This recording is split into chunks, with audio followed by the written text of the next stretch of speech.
Syuting begitu melelahkan. Minum dulu ah.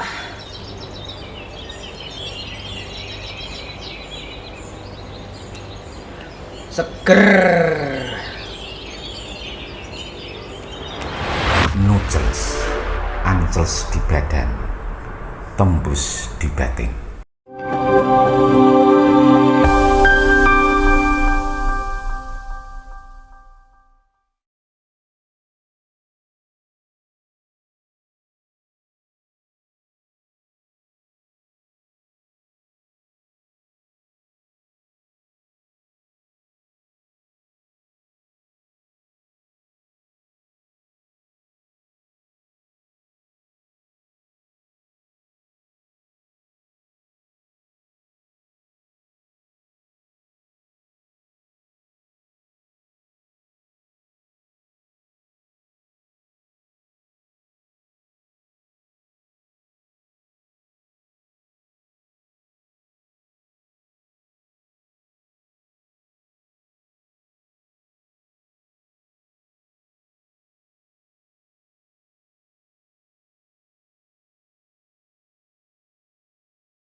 Karawan Gus Mujib. Ada Gus Mujib, ya, Gus Mujib Sekar dari Sekar Putih. Pondok pesantren Misbahul Islam. Misbahul Islam. Masuk pondok sepuh juga Kiai di Ya. Kabupaten Nganjuk. Ya, terus kemudian yang ini adalah ada Gus Adung, ada Abdul Wahab Fahri dari Pondok Ngelawak. Lawak Kertosono. Saya juga alumni sana ini. Alhamdulillah, jadi nggak berani bertanya ini. Saya berani bertanya.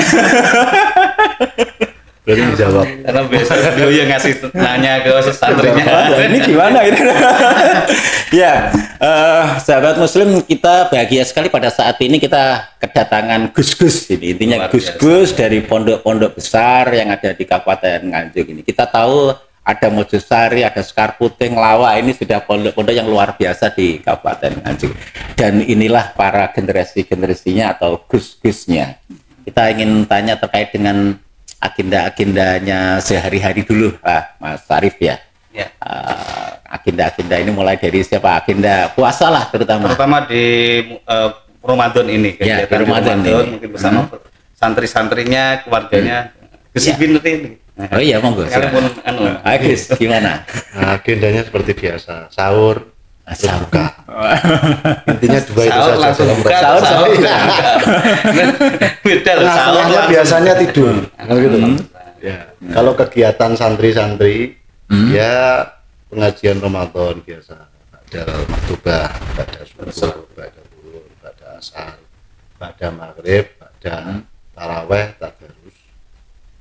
Itu santri-santri yang selama ini mukim atau ada pendatang pada saat apa ini Ramadan? Ya, mayoritas Ada masih mukim. santri baru misalnya. Mayoritas masih mukim, ada santri yang pasan, tapi ya enggak banyak. Mayoritas tetap santri-santri yang mukim karena memang liburannya tidak libur, madrasahnya libur, tapi kegiatan di pesantren tidak libur. Dan kegiatan Ramadan, jadwal Ramadan. Sampai sekarang berapa kiai, berapa ustadz yang dilibatkan di Ramadan ini? Wah, banyak. Jadi majlis pengajian dalam satu waktu mungkin sampai 20 majlis. 20 majelis berarti 20 ustadz. 20 ustadz ya. Karena santrinya juga ribuan gitu. Iya. Alhamdulillah. Itu anak-anak ada kesempatan tidur nggak, Gus? Oh, banyak. Banyak tidurnya daripada Ngaji sambil ngajinya. tidur biasa. Bahkan tahu ngaji sambil tidur juga. Jangan kebalik ya, tidur sambil ngaji. Ini Kalau ngaji sambil tidur. ngajinya los, tapi tidurnya ya tetap ada gitu, pada saat ngaji. Masih ada waktu tidur, masih ada. Jadi lebih santai. Kalau Ramadan itu biasa Ramadan lebih santai. Ya. Nggak ada absen. Kalau hari biasa di gitu. absen. Kalau Ramadan mau ngaji monggo, kalau nggak ngaji ya nggak konangan, nggak di absen. Oh gitu. Kiainya lebih santai atau lebih padat, guys? Kata jenengan Lebih santai. lebih santai. Lebih banyak santainya. Karena ya itu tadi dibagi. Dibagi bakal madubah tidak setiap baca sholat ada jadwal ngaji. Tapi pesantrennya beliau itu memang nyaman karena jauh dari hiruk pikuk kota, jadi kegiatan bisa dihandle semuanya. Kecuali di tengah kota dan sebagainya mungkin masih ada kegiatan-kegiatan lain, bisa jadi santrinya terpengaruh ya. Ini aman ini di tengah. Ya ini yang pondoknya Gus Satu ini pinggir jalan.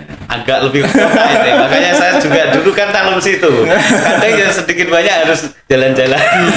Di desa tapi yang ramai itu kendaraannya. Kendaraannya. Disingkat alhamdulillah. Ya langsung ke Gus Satu, gimana pondoknya? Ramadan, Gus. Alhamdulillah kegiatan sama mungkin di Mojosari, tapi rata-rata memang sudah menjadi apa ya, seperti paket gitu.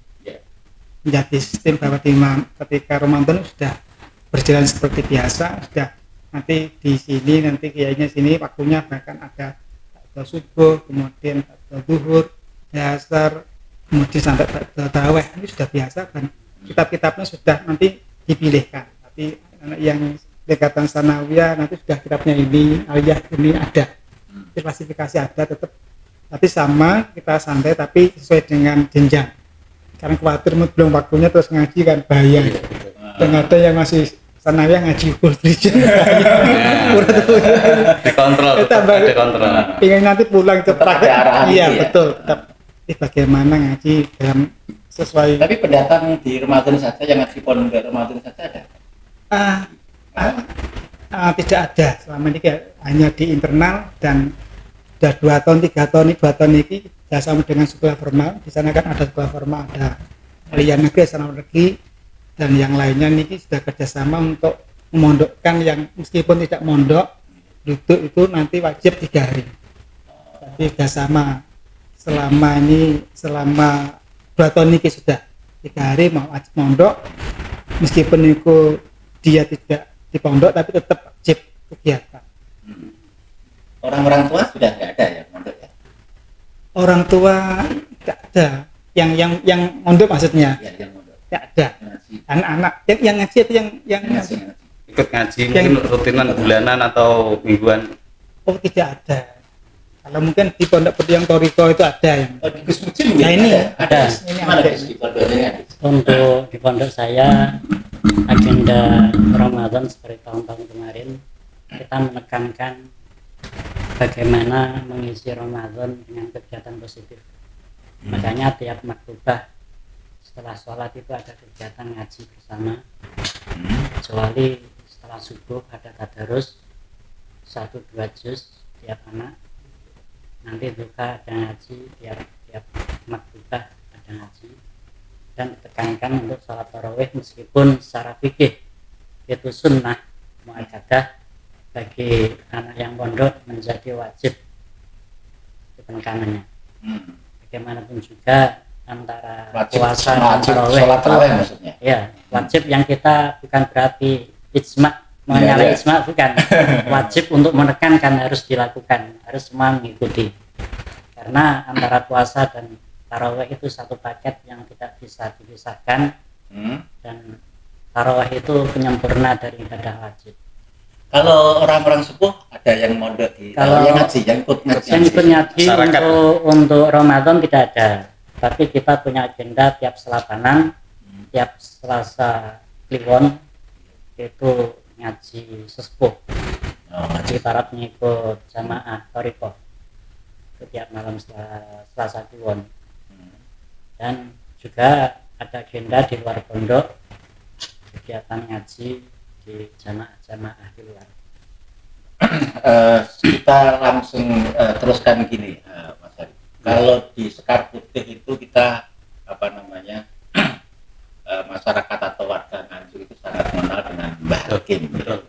Barangkali kalau di Ngelawak ya Bayi Fata. Mbah Fatah atau Mbah Jamal. Jamal, Din, Din, Jamal Jamal. Kodir. Ikut Mojosari, Mbak Yusrin. Gagen atau Abai Gusipin itu Yainur. Mbak Yusrin. Yainur. Ya. Ini adalah figur-figur kiai-kiai sepuh kita yang di Nganjuk cukup disegani dan cukup menjadi figur ini. Mungkin ke Gus Mujib dulu tentang Mbah Hakim ini. Wajahnya yang seperti Mbah Hakim ya. Oke Gus. Ya, bagaimana ya kalau untuk cerita lengkapnya yang saya tahu Yai Abdul Hakim itu menurut saya sebagai ayah, sebagai pendidik, sebagai pengajar, guru, sebagai teman bicara. Untuk kelebihan yang lain yang membimbing kami semua bagaimana menekankan kewajiban. Bahkan ayah saya itu dulu ketika saya masih usia sekolah lah, sebelum mondok itu mempunyai cemeti pecut tewang belantik gitu. Itu tiap nyantel di pintu kamarnya. Ketika masuk waktu sholat memanggil anak-anaknya untuk ikut sholat, ketika ada hadir setelah sholat dipanggil untuk diceplak, cepat gitu. Ya, meskipun itu tidak untuk tujuan menyakitkan, kan itu memberi pendidikan betapa pentingnya sholat. Selain itu banyak cerita, tapi bukan dari saya sendiri, orang-orang yang lain mengatakan figur Mbah Abdul Hakim itu mirip Gus Dur lah, meskipun tidak sama sekali, tapi mirip. Ada beberapa hal Bapak itu mirip. Humanismenya saya tahu ketika pulang dari pondok, beberapa kali Bapak itu mendapat undangan dari gereja, dari Konghucu, dari penganut agama lain, dan yang saya tahu tidak pernah menolak, bahkan dimasukkan dalam salah satu wadah kegiatan bersama penganut kepercayaan dan agama-agama dengan waktu itu. Dan untuk masalah politik tidak langsung praktis, tapi tetap jujukan. Orang-orang bertanya harus ikut siapa, dan kalau saya mengatakan praktis, mengatakan politik, mengatakan apapun itu ya tidak pas kalau di sini. Yang kita tahu seorang ayah, seorang pendidik, seorang pembimbing yang benar-benar bertanggung jawab mengantar anak-anaknya untuk mempunyai etos kerja, meneruskan perjuangan simbah-simbah, perjuangan guru-gurunya. Bagaimana kita dipondokkan, saya sendiri khususnya pertama di Mojosari karena Bapak sendiri pernah di Mojosari. Kedua, saya dipondokkan di Langitan, bagaimana waktu itu figur Bayatullah Fakih sebagai contoh, sebagai teladan, sebagai figur yang membumi waktu itu. Ya tabarukan di sana, alhamdulillah pulang ya bangga raiso apa, tapi kita punya keinginan kuat untuk berjuang terus, meneruskan perjuangan para pendahulu kita. Satu keluarga putra Mbah Kim berapa? Saya bersaudara ada 6. Yang pertama putri, kedua putri, ketiga almarhum mas saya, Mas Ahmad Munif. Ketiga putri lagi, baru saya nomor 5, 6 adik saya laki-laki. Laki-lakinya 3. Laki-laki 3, putri. Kalau Gus Munif kan sudah. Ya sudah almarhum. Almarhum. Berarti tinggal Gus Munif sama adik. Sama adik sama Mbak Yu 3 masih semua. Berarti yang Kapungan tinggal Gus Tinggal saya sama adik. Adik siapa namanya? Muhammad Mu'ad. Ya. Tapi lebih banyak Gus Mujib ya yang menghandle di kegiatan pesantren. Dipaksa ya. harus bisa menempati suatu tempat yang sebetulnya belum pantas untuk ditempati kan. Akhirnya menjadi kebiasaan. Jadi biasa toh. Terbiasa karena bisa atau bisa karena terbiasa. Luar biasa. Usianya pun pinter lagi. Saya 50 lebih. 50. Terus ketang puluh ya Gus? Cukup. Itu sudah satu. Terlihat 30-an. Yo aku ngaku nuwek-nuwek nih. Yang Pak Pasupan yang paling saya ingat dengan Mbah Kim itu suaranya yang lantang luar biasa. Iya. kan kebetulan tiga ini masih satu Bani. Satu betul satu bani ada jadi hubungan ada keluarga. ikatan nanti ini kan akhirnya teman ikan itu Itu pernah. ini Semua saudara ini. Saudara, ini betul. kalau dari saya Apa? minduan ponaan apa. Ini Mas malah. Oh, malah Mas. betul Miss Indowan Mas Lebih tua Minduan. beliau daripada saya. nanti yang pondok-pondok di Nganjuk itu emang ada ikatan yang luar biasa Iya. di punjernya kan di Mbah Fatur Rahman Rahman di- Fatur Rahman di Oh, yang di Sepok. Poleng ya di Poleng Oh, yang Poleng. Iya. itu punjernya Kalau kita mengambil dari Suwoko Mbak Imam Mukhtar, Mbak semua Imam Mukhtar. tercakup sudah nanti. Ya, terus sekarang ke ini, Gus Bin. Oke. Ya, Ini- cerita sedikit tentang Mojosari berarti ya. Mojosari aja, secara Ya, umum. secara umum Mojosari. Mojosari ya alhamdulillah doanya masih terus berusaha mempertahankan apa yang menjadi peninggalan para muassis, para leluhur. Meskipun ya pasti berbeda. Iya. Jadi ulama-ulama dahulu, leluhur-leluhur kami dahulu, saya yakin lebih istimewa dari kami-kami ini. Jadi harus ada terobosan baru untuk mengimbangi ini Iya. dalam rangka ngurip-ngurip apa yang menjadi peninggalan para leluhur, nek alime raiso alim, ya mungkin lain nih. Artinya kebersamaan keluarga, identitas, saling berusaha mengembangkan, menjaga apa yang menjadi peninggalan para masyayikh. Dan alhamdulillah masih ada kegiatan rutin di bani kami gitu, ngaji ya ngaji sambil ngobrol lah, ngaji sambil ngobrol. Nah ya di situ, tapi tidak setiap hari bisa ketemunya paling yang di saking sibuknya saking ya kalau nggak ada agenda Sampai lah. ngobrol Yo, ngopi. diketone sak rukun-rukune lah. Jadi biasanya ketemunya ngopi Kelihatan gitu, manis ya. ketemunya di Mojosari itu kan ada, ya di samping Gus Bin sendiri ada Gus Salim, kemudian Gus Nasi, ada Oke. Ada tiga ada berapa ini? ya. Ada Gus Safar Cuman juga yang disebut. sebenarnya yang di Mojosari ini tinggal Bani Zaini aja. Bani Zaini ini ibu saya sama abahnya Gus putranya Gus Nasi. Ya cuman dua ini, tapi yang sepuh tinggal ibu sama bule, yang lain masih muda-muda. Ya muda-muda ini ngomongnya serius itu kadang nggak ketemu. Tapi yang ngomongnya guyon, ngopi, ya ikut ketemu tapi tak undangan serius-serius enam soalnya. Beda yang sudah istiqomah seperti Gus Mujib ini. Kalau Sudah anteng. Kalau yang nggak disepuhkan itu siapa di antara di Mojosari? Gus Nasi yang Gus Nasi, ya, Gus Nasi yang megang Pondok Indo Putra. Iya. Kalau urutan hierarki pondok, Ya. biasanya kan putra laki-laki. Kebetulan putra laki-laki dari Mbah Zaini kan Gus Tom. Makanya putranya yang putra, Gus Nasi ini menempati posisi putra mahkota. Sebetulnya Gus Ibin ini kan lebih tua dari Gus Nasi, Umurnya. tapi karena turun ibu. umurnya yang Ya. Usia Umurnya lebih tua. itu adiknya Gus Tom. Kakaknya. kakak Kakaknya. perempuannya Itu kan dari laki-lakinya itu ya. Oke. itu ya Kalau di Abbas- pondok pesantren biasanya. Iya, abah saya kan aslinya Surabaya. Jadi mondok di situ dapat ibu saya. Dapat ilmu, dapat Dapat istri.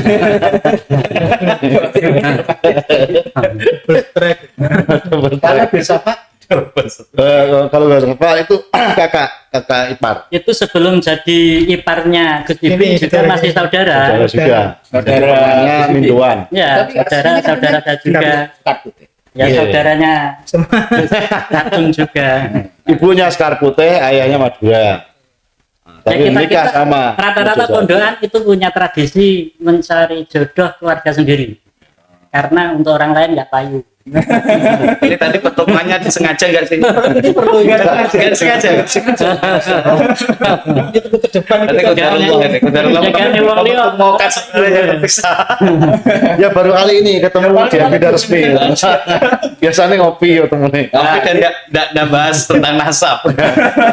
Enggak, kita kan menjadwalkan 4 hari, silakan pilih ya. Ternyata bertiga ini memilih hari Jumat ya. Padahal tema kita Padahal beda-beda ini. Iya, temanya beda-beda. Alhamdulillah, nggak nyangka. Luar biasa. Ya, yang belum cerita Abah Sepuh Yai Gus Agung. Ada Yai Fatah, kemudian Yai Fatah, yang lebih ini ya ada Gus Kadir juga. Di Pondok Ngelawak itu kan muasisnya di Mbah Yai Abdul Fatah, Mbah Yai Mujalanan, yang dulu memang dari Banyakan Kediri, terus nyantri di Tebuireng. Dia itu memang kental dengan Tebuirengnya, juangannya, kemudian membuat pondok di Ngelawak, termasuk kemudian kembangkan berikutnya oleh putra-putranya, termasuk putra mantu abah saya yang asli dari Nganjuk. Dia kemudian dapat putri yang pertama Mbak Ipa. Kemudian dia mengembangkan, asalnya tidak memang Mbak Jamal itu bukan putra, tapi mantu. Ya? itu mantu pertama yang ibu saya yang putri yang pertama dari Mbak Ipa. Ketika kemudian itu Mbak Ipa diteruskan oleh putra putri termasuk ya Qadir, putra yang nomor 3. Nah, asalnya memang abah saya itu tidak di Ngelawak, dia itu memang tidak organisasi di Pergunung, kemudian pernah pertama pengurus Ibnu pertama kali di Jogja Dengan itu dengan di Kertosono itu sekitar 1977 mulai. Yang ketika dulu di Kemenak ya di Depak wilayah, kemudian kembali ke Kertosono dalam rangka untuk ingin mengembangkan. Karena ketika itu Mbak Yai Fatah memang sudah akhirnya yang menjadi banyak ini ya Mbak Jamal. Termasuk saya punya menyediakan madrasah yang asalnya dulu kan madrasah yang swasta, sudah diberikan menjadi MTSIN dan MIN yang berubah menjadi MAN Satungan. Jadi menjadi memang pertanyaan, mengapa kok bisa lebih keren? Yang dulu ada MOU, persetujuan antara pondok dengan pemerintah. Ini agak dan ambilnya bahwa seperti banyak juga di tidak itu sama. Jadi meskipun nanti tetap dalam dalam wilayah besar, sehingga ada kerjasama antara pondok dengan madrasah. Sampai sekarang alhamdulillah kegiatannya bisa kita saling mengisi. Ya, terus bersama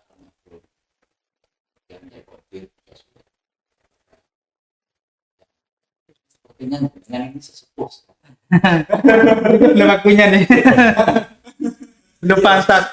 Ya. Kalau punya Juwari, bagaimana? Juwari itu adalah mantu. Mbak Fatah.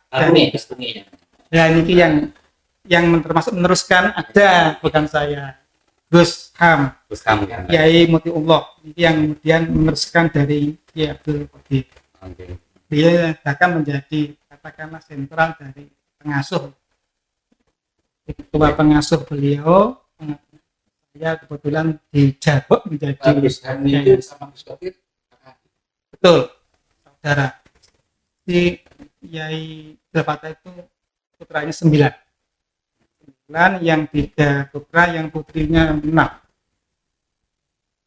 Kemudian bisa ada ini yang bikinnya Ada Al-Halim, ya Qadir, ada sekarang Pondok Pesantren Hamlatul Quran, Fatah Anur, kemudian ada yang mantu ya Qadir sama dengan jenengan Gus Subhan. Itu Taula 3, ada kemudian yang Wilna itu ada Fajrul Ula. Ya, ada beberapa ribat yang kemudian berkembang. Alhamdulillah. Tetap bersyukur terus meneruskan perjuangan dalam satu yayasan. Talula. Yayasan Pondok Pesantren berulang. ini sesepuhnya. Belum. Masih ada Gus alhamdulillah. Saya bilang menjadi yayasan bagian teknis pelaksana. Lembaga formalnya luar biasa nih, untuk siswa-siswi ini, mulai dari MTS dan Alhamdulillah setelah sadar. tingginya. Termasuk ini Setelah tinggi terbukti terbukti. banyak sekarang ilmunya luar biasa. Inilah bermanfaat di Iya, iya. mana-mana, ini yang paling penting. Ya, Gus ini waktu kecil apa ya mondok di pondoknya sendiri atau keluar? Belajar pertama kali ya pada orang tua masing-masing. Guru pertama Seperti Bagaimana saya dulu wajib. seorang tua pada anaknya itu sorokan itu wajib. Sorokan itu wajib. Minimal harus khatam Quran sebelum disunat. Ini syaratnya sebelum sunat dan hafal Al-Quran. Khatam 30 juz. Dulu, kalau sekarang enggak ya. Cuman dulu itu syarat yang tidak tertulis.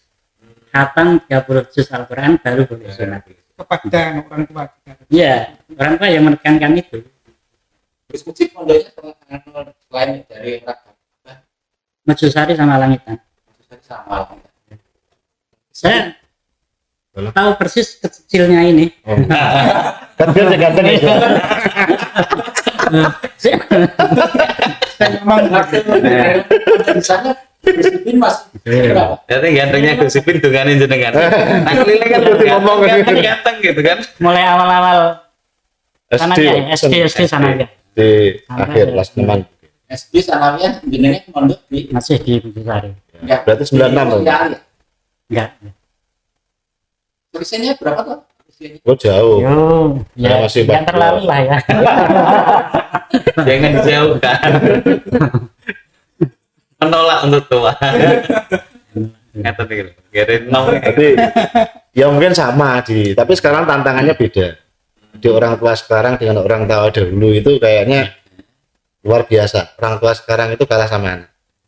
Orang tua dulu itu anaknya takut sama Nurut orang tua, nurut betul. Dan harusnya kita juga bisa sih sebenarnya seperti orang tua kita dulu. Tapi ya sekarang simpelnya daripada ribet jadi pondok aja. Nah, itu kan langsung kayak pondok. pondok aja.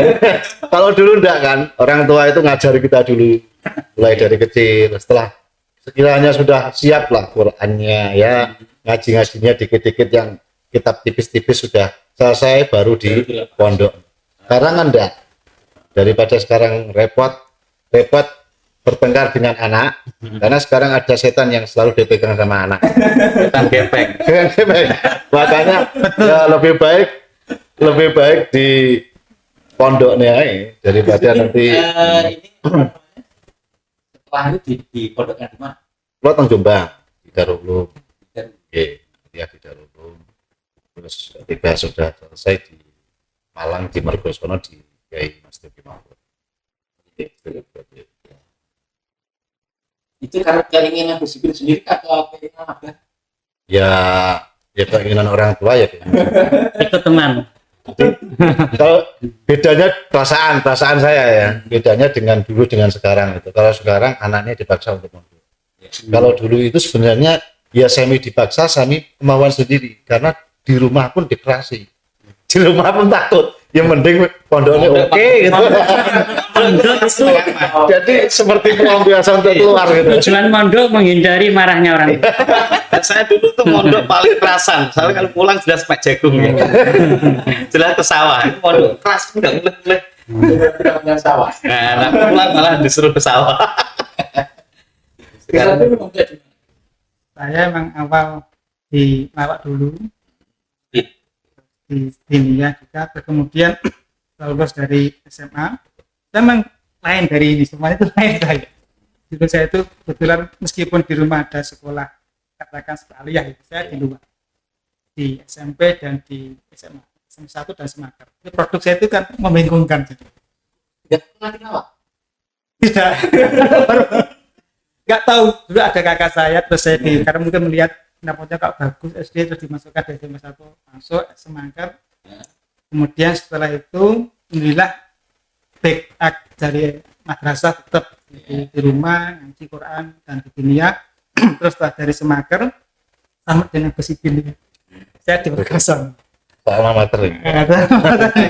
Betul. Di mana juga. Di Ya, bukan di Mergosono. Malang. Ya Mas Diki Mahfud Malang yang dulu Roh Surya Jawa Timur. Alhamdulillah saya masuk, saya keluar Gus Ipin meneruskan saya. Simpangan. Tapi nggak bayarin nggak? Enggak, saya 1999 keluar. Jadi nggak sempat ya. Nggak sampai. Sangat. Oh, ada forumnya alumni. Forum alumni. Dari sisi itu alumni dan dari sisi keluarga akan kuat. Enggak, kemarin itu diam-diam ya bilang ke saya. Jangan khawatir, Pak.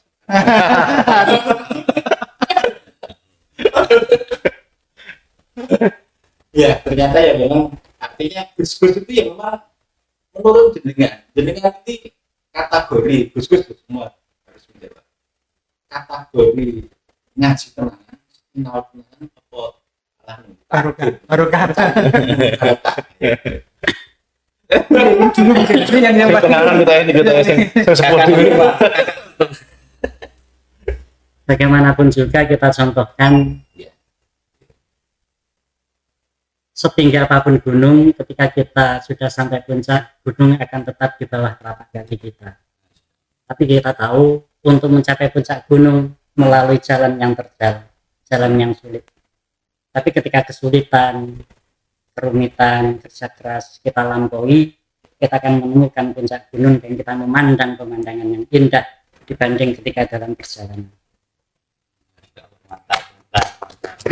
Ini peran agak yang pakai ada, kemudian ikhtiar Gus Mujib sendiri yang memang harus harus ada kesulitan.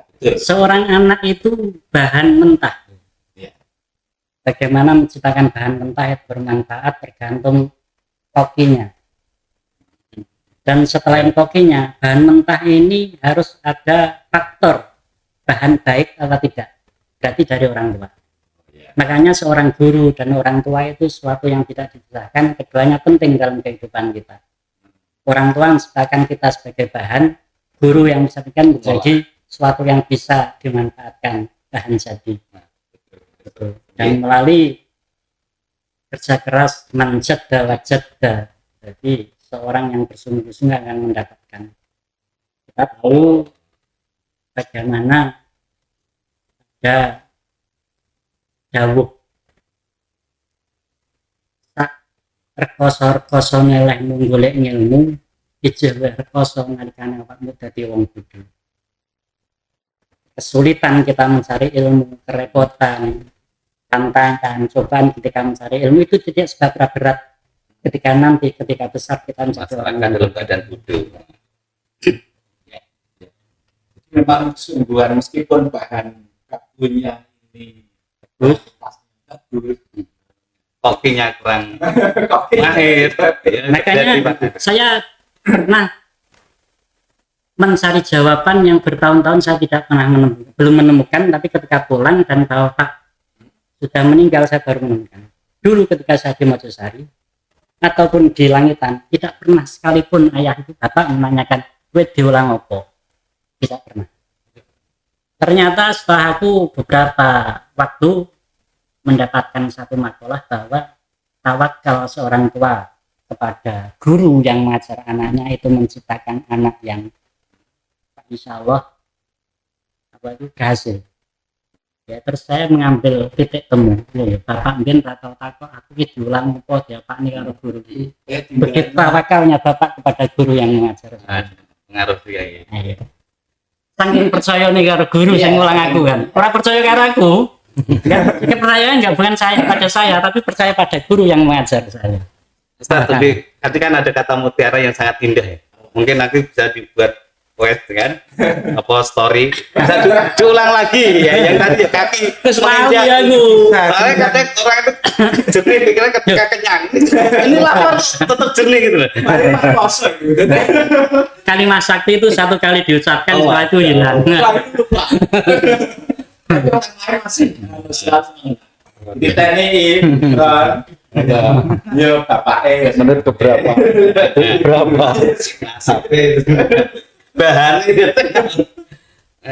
Bahan biasa kalau yang mengolah canggih mampu, insya Allah juga jadi. Tapi sebaliknya kita tahu cerita siapa Musa Samiri, itu yang mengasuh Jibril. Musa Sallallahu Alaihi Wasallam yang mengasuh Fir'aun, tapi yang jadi Nabi Rasul yang diasuh Fir'aun, yang diasuh Jibril malah jadi Nabi palsu. yang tidak menjamin lah siapa yang masuk, tapi kerja keras, ikhtiar, doa, dan tawakal, semua faktor semua mendukung. Masih bisa berharap sama Ya. Tuhan. Ya. Iya. Berdeng cewek satu berdeng. Sedikit. Apa? Aroma barokah sama Ya kalau saya nggak bisa yang membaca, yang melihat orang lain. Apa yang saya capai hari ini pasti karena usaha, doa, ikhtiar orang tua. Andaikan dilihat apapun lah, ya mungkin lebih banyak porsinya karena usaha dan ikhtiar usaha orang tua, doa orang tua. Kalau saya melihat diri saya sendiri, ya tadi usahanya sebesar apapun, tapi kalau misalkan tanpa ridho orang tua, insya Allah ya sia-sia juga. Yang kedua, saya melihat keberkahan istiqomah itu karena orang tua. Nah, kalau saya sendiri belum istiqomah, tapi kalau saya melihat orang tua saya, mungkin abah, ibu istiqomah. Nyatanya istiqomahnya beliau-beliau ini barokahnya ke saya juga. Barokahnya istiqomah orang tua yang mendapatkan labetnya, mendapatkan luberan berkahnya, saya merasakan termasuk saya. dia doa restu itu yang doa restu, adanya doa restu kan karena ikhlas, karena merasa puas dengan apa yang dilakukan oleh putranya, intinya seperti itu. Nah, kalau putranya yang beling ya tidak direstui, kalau putranya tenanan ya itu biasa deh. Jadi yang beling juga anak orang tua. Belum tentu. Kadang anak beling doanya lebih kuat. Oh bisa jadi gitu ya. Langsung paling gitu lagi. Yang belik gue Makanya di Mojosari itu ada nunen, Iya. nunen kata-kata yang biasa kita dengar dari anak-anak. Iya. Yang Mojosari nak mempeng mesti mempeng, nak nakal mesti nakal. Mau mempeng mergo mempeng ya dadi kiai, nak nakal mergo dongan kiai. Nakal. kalau anak dunggane kan. Tapi omongannya dua-duanya itu. Dua-duanya. Jelas. Mempengnya ya, nakalnya ya. Komplit. Iya. Bagus. Pun sampai mawon, tapi emang kita kan barokah. Barokah itu kan apa yang dikerjakan orang tua dulu, kemudian khidmahnya, ngajarnya, PHP-nya. Tapi barokah itu enggak harus dipertahankan. Kemudian tidak menghalalkan barokah dok. Saya Artinya barokah itu memang harus kita akui. betul. Harus kita akui dan kita harap. Bukan berarti berharap barokah itu malah jelek. Kata-kata seperti ini. Berharap bisa. Bukan seperti itu. Tapi barokah itu memang harus ya. Saya pernah dengar ya Kodir, Iya. termasuk putranya Mbak Yatatan mengatakan bahwa baktinya seorang anak bagusnya berarti paling bagusnya bagi anak adalah bagaimana meneruskan perjuangan dari orang-orang tua. Jadi keutamaan bagi seorang anak kepada orang tuanya adalah bagaimana dia menjaga meneruskan perjuangan dari orang-orang tuanya. Ya ketika barokah kita tidak melaksanakan apa yang dikerjakan, tidak barokah akan hilang. Sehingga banyak pondok Nyuwun Sewu ya kemudian habis juga banyak. Mereka kemudian wah sudah barokah, ternyata banyak pondok yang mati nggak ada lagi karena mungkin tapi harus tetap kita menyamakan visinya, nggak mungkin menyamakan amalnya ini nggak mungkin, tapi sama visi yang sama bahwa orang sepuh dulu mencari ilmu kemudian mengajarkan karena Allah, kita juga ngaji iso dulu mungkin kita tinggi kita paling kayak jeruminya tetaplah ini yang paling dijaga betul. Itu sebagai wujud atau sebagai kita diniatkan sebagai bakti kepada Allah. Betul. Ketika itu Betul. Ya. Sudah. Pikir. Kalau diniati seperti itu otomatis barokahnya Terus. Mana menjaga barokah yang paling sulit. Baik, sudah lumayan banyak perbincangan kita di kesempatan kali ini dengan beberapa diskusi. Mungkin sebelum kita akhiri, silakan mungkin ada opsi yang bisa kata-kata bijak, Kelas TK motivasi. mau. Yang paling muda, yang paling muda, yang paling muda di Kedipin ini. Para santri-santri yang ada Indonesia. semangat untuk belajar, semangat ngaji, dan pondok-pondok juga berkait untuk santri-santrinya. Mungkin silakan yang terlebih dahulu. Yang paling muda dulu. Gue sudah nih berarti ini. Saya enggak pesan, enggak punya pesan untuk siapapun, tetapi bagi mungkin bagi kita semua di kalangan pesantren, karena tadi lebih banyak membahas kaitan dengan barokah, kaitan dengan para leluhur dan sesepuh, bagaimana kita menjaga dan meneruskan apa yang menjadi peninggalan para leluhur harus dengan improvisasi.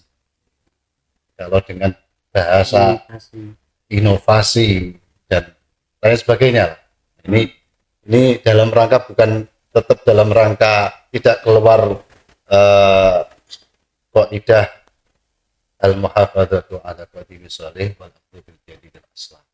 Bahwa tidak sampai menghilangkan atau meninggalkan tradisi-tradisi yang ada, tetapi hal-hal baru yang sekiranya bisa dalam rangka mempertahankan murid-murid apa yang menjadi peninggalan para sesepuh itu bisa kita laksanakan. Mungkin itu saja. Nanti karena ada hubungan dengan pondok-pondok pesantren yang mungkin sekarang saya mungkin tidak eksis lagi, yang mungkin kurang dalam inovasi, improvisasi dan sebagainya. Karena perkembangan zaman ini berbeda dengan dulu ya. Baik, kita ambil suapis musik Gus. Untuk masalah pendidikan bagi anak-anak pondok, ya bukan hanya anak pondok semua ya, generasi penerus, dan mengutip dawuh dari sebuah hadis, man arada dunya fa'alaihi bil ilmi, man arada al-akhirata fa'alaihi bil ilmi, man arada huma fa'alaihi bil ilmi. Siapapun ketika menginginkan dunianya baik-baik saja, dalam hal ini ekonomi, kesejahteraan, keamanan, keselamatan atau apapun yang berbentuk duniawi, maka harus dilandasi dengan ilmu. Realitanya orang-orang yang punya pendidikan tinggi itu kalau kita lihat hidupnya mapan. Beda dengan orang yang tidak pernah mengecap pendidikan sama sekali. Itu realita. Waman aradal akhirata fa'alaihi bil ilmi. Ketika kita juga menginginkan akhirat kita bahagia, dalam hal ini mendapat ridhonya Allah, mendapat rahmat Allah dan jadi ahli surga, juga harus dengan ilmu. Karena apapun juga ketika kita sholat tanpa ilmu tidak akan sah, wudu tanpa ilmu tidak akan sah. Dan mempunyai landasan kuat dari semua amal adalah ilmu. Al ilmu bila amalin yakunu, wal amalu bila ilmin la yakunu. Ilmu itu meskipun belum diamalkan, dia akan tetap ada catatannya ilmu itu. Sebaliknya amal yang tanpa ilmu tidak akan diterima oleh Allah, bahkan itu sama sekali tidak ada wujudnya. Seperti yang dikatakan Ibnu Ruslan dalam Az-Zuhad, wa kullu man bi ghairi ilmin ya'malu a'maluhu mardudatun la tuqbalu. Tiap-tiap orang itu beramal, melakukan ibadah, sholat, puasa, haji, umrah, zakat dan lain sebagainya, ibadah mahdoh atau ghairi mahdoh. Tapi ketika tidak dilandasi dengan ilmu, dia malah berdosa. Karena apa? Tidak tahu mengapa melakukan. Dan itu cenderung menjadi salah, menjadi batal atau menjadi keluar dari ajaran syariat. Itu kan menyimpang. Akmaluhu mardudatun lakum, otomatis amal yang tidak sah karena tidak dilandasi ilmu akan ditolak oleh Allah. La tuqbalu, tidak akan diterima. Yes, ibaratnya orang sholat tapi dia tidak melakukan sholat, puasa dia tidak melakukan puasa, berarti dia belum melakukan sama sekali ibadahnya, belum menjalankan agamanya. Makanya tidak ada jaminan di akhirat nanti akan selamat tanpa ilmu. Wa man aradal huma fa'alai bil sama, kita kembalikan. Menginginkan kedua-duanya, keselamatan dunia akhirat, kebahagiaan dunia akhirat, baik-baik saja di dunia dan akhirat harus punya landasan ilmu, amalan-amalan dari ilmu. Demikian. Ya, Gus Mujib. Oke, satu monggo. Yang terakhir dari saya, semua teman-teman saya diri sendiri bagaimana kita semangat untuk berbuat baik dan kemanfaatan. Jadi orang yang paling bagus adalah orang yang paling bermanfaat. Jadi orang yang paling bagus itu tidak bermanfaat ya, untuk mencari manfaat maka dengan ilmu. Masuk kalau kita punya ilmu kan tidak mungkin kita memberikan manfaat. Maka seperti dimanapun di pesantren kita kan untuk kemudian mencari ketenaran, mencari apa mungkin pangkat dan seterusnya, tapi bagaimana kita yang pada akhirnya kita mencari kemanfaatan, memberikan kemanfaatan. Ini saya dari Bahasa Fatah pernah mengatakan jargon bagaimana kita harus semangat siapapun ya kita di bidang masing-masing. Tapi ketika di pondok mungkin tidak semua jadi kiai. Jadi kiai kan habis ingat banyak yang jadi pedagang, menjadi politis dan semuanya. Maka ini kan Mbak Fatah yang menjadi jawaban adalah harus cekel tengkir, kencengi pikir. Ini bahkan saya lihat ini ada di tebiring semua seperti itu. Jadi harus sangat terus cengkir, mudahnya cengkir, kencengi pikir. Kita harus fokus karena tadi disampaikan Gus Mujib dan yang lainnya bahwa godaannya luar biasa sekarang. Jadi jangan satu-satu kita harus fokus, kita pikir dan kita bagaimana setelah kita mendapatkan ilmu di pesantren atau di lembaga pendidikan yang nanti intinya kita memberikan kemanfaatan yang besar bagi masyarakat. Berukun apa ini?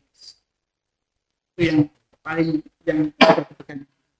Kemauan untuk Ya, baik. Terima kasih Gus ya. Bersama kami dalam kesempatan ini sebagai tauladan, sebagai contoh.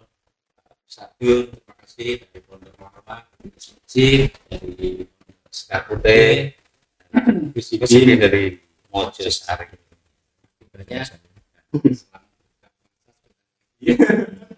Sambil lagi. Terlibat saja di sini. Tadi Gus Mujib persiapannya luar biasa lah. Bajunya masih baru tuh ya, masih ada lagi. Itu memang biar tidak lupa sama penciptanya. Kata mutiara tetap ada aja. Oke, terima kasih Gus sudah hadir di Media Center Tejon Kabupaten Nganjuk. Kami menjadi contoh teladan di masyarakat Amin. Akhirnya saya Subhan Rizal Sampai